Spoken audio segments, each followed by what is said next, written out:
Hello and welcome to the video. This is the SPARSE version 1 team. Nicholas Gonzalez here with Emmanuel Perez. Hello. This is our fall 2018 senior project shortcomings and wishlist video. Our product owner was Miguel Alonso and our professor was Masood Sanjadi. And so let's get in here. Okay, so first let's talk about some of the shortcomings for a user. And let's remember that our user is an AI developer. So one of the things that we didn't get to and we didn't get working right was visual extraction of data. So we wanted to get these cameras down here. We wanted to be able to create RTSP streams of their renders. The plan was to add an RTSP library, and then take a picture of the frames every certain amount of time.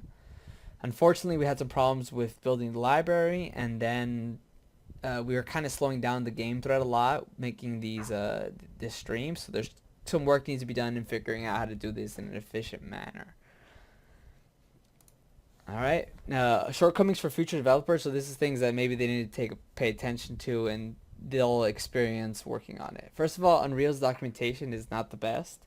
It's a little bit lacking, and a lot of the information you'll find on the internet when you're searching is blueprint based, and since all of our stuff is on C++, it makes it kind of annoying to Google things and look for quality resources. Building a C++ library can be annoying in your system, and it's going to vary from system to system. And on a Mac it'll be different. Windows, depending on which version, everything's different. So that, you need to account for that. Also, the libraries, adding a library to the Unreal build system can take a bit of learning.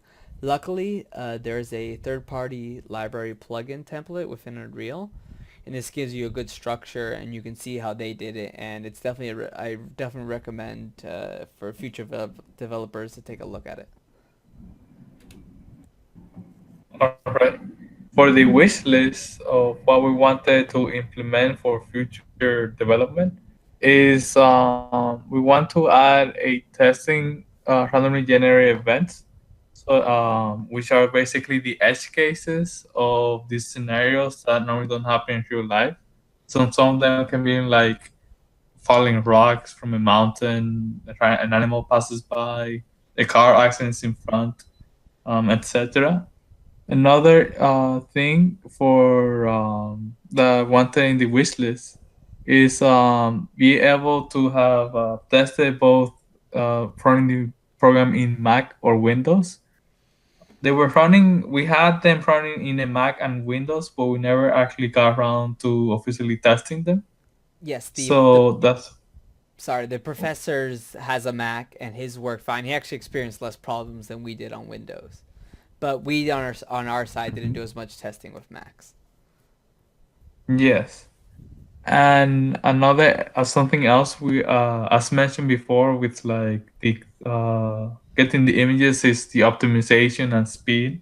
Something really important about this project that we wanna make it as optimized and fast as possible to be realistic time. And then as well as having more quality and varying environments so that we can have different places where to have the test cases and they should be as realistic as possible as well.